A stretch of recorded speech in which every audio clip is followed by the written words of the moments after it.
అమరావతి ఇప్పుడది ఆంధ్ర గుండె చప్పుడు. రాజధాని లేని రాష్ట్రానికి ఇదే ఆక్సిజన్ అని చెప్పారు అప్పట్లో చంద్రబాబు నాయుడు. ఆ అమరావతికి శంకుస్థాపన చేసినప్పుడు వచ్చిన నరేంద్ర మోడీ తన ఆశీర్వాదం ఇచ్చి మరో ఢిల్లీ అంత చేస్తామని చెప్పి వెళ్లిపోయారు. కానీ తర్వాత రాజకీయాలు మారిపోయాయి, ఈక్వేషన్లు చేంజ్ అయ్యాయి. చంద్రబాబు మోదీ మధ్య గ్యాప్ వచ్చేసింది. ఇక అంతే, అమరావతికి నో ఫండ్స్, అసలు నో కమెంట్. అలా అయిపోయింది పరిస్థితి. జగన్ అధికారంలోకి వచ్చాక 3 రాజధానులను తెచ్చినా మోదీ అడ్డుపడలేదు. అమరావతి అనే పేరు లేకుండా చేయాలని చూసినా పట్టించుకోలేదు. అసలు ఏపీ రాజధాని ఏది అంటూ ఎన్నోసార్లు పార్లమెంట్లో ప్రశ్నించినా రకరకాల సమాధానాలు చెప్పారు. కానీ మళ్లీ రాజకీయం మారింది. మళ్లీ బాబు, మోదీ, పవన్ జోక్యంతో ఒకటయ్యారు. ఈసారి కూటమి అధికారంలోకి వచ్చాక అమరావతికి ఫండ్స్ వస్తున్నాయి, అప్పులిప్పిస్తున్నారు, అన్నిటికీ అనుమతులు ఇచ్చేస్తున్నారు.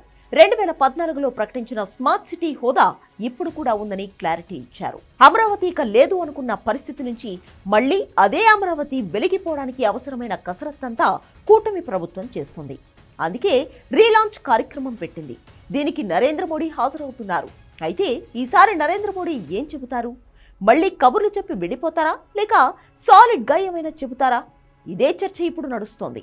నరేంద్ర మోదీకి ఘనస్వాగతం పలకడానికి అన్ని ఏర్పాట్లు చేస్తుంది కూటమి ప్రభుత్వం. దాదాపు అధికారులంతా అదే పనిలో బిజీ అయిపోయారు.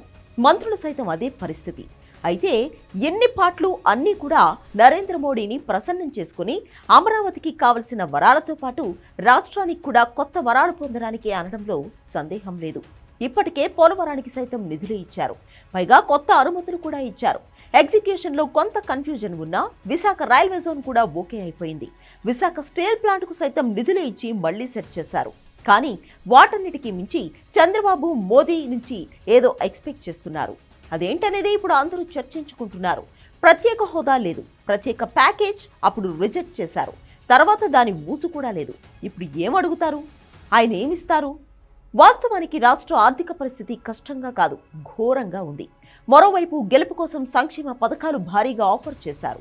గెలిచాక ఎలా అమలు చేయాలని తంటాలు పడుతున్నారు. అసలు ఓ సంవత్సరం వాయిదా వేద్దామనుకున్నా వచ్చిన రియాక్షన్ చూసి భయపడి ఈ ఆర్థిక సంవత్సరం నుంచే అమలు చేయడానికి రెడీ అయ్యారు. కానీ నిధులు లేవు. కేంద్రం ఆదుకుంటేనే ఇవన్నీ జరిగేది. అమరావతి వరకు అప్పులు ఓకే అయ్యాయి. మరోవైపు ల్యాండ్ బ్యాంక్ ఉంది కాబట్టి రియల్ ఎస్టేట్ మాదిరి గేమ్ కూడా ప్లే చేస్తున్నారు.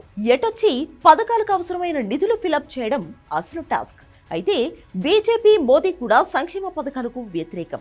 అయినా రైతు భరోసా, గృహ నిర్మాణం, ఆయుష్మాన్ భవ లాంటి పథకాలు కేంద్రమే ఇస్తోంది.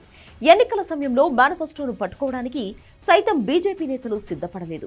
పథకాలకు డబ్బులు అని అడిగితే సమస్య లేదని చెప్పేస్తారని తెలుసు. అందుకే చంద్రబాబు ఎలాంటి రిక్వెస్ట్లు పెట్టారో తెలియదు, కానీ మొత్తం మీద ఏదో ఒక ప్రకటన ఉంటుందని ఎక్స్పెక్ట్ చేస్తున్నారు. ఇప్పటికి ఉన్న సమాచారం ప్రకారం మాత్రం మేం మీతో ఉన్నాం, అన్నీ చేస్తామనే ప్రకటన తప్ప ప్రత్యేక ప్రకటన అయితే ఏది ఉండదని తెలుస్తోంది.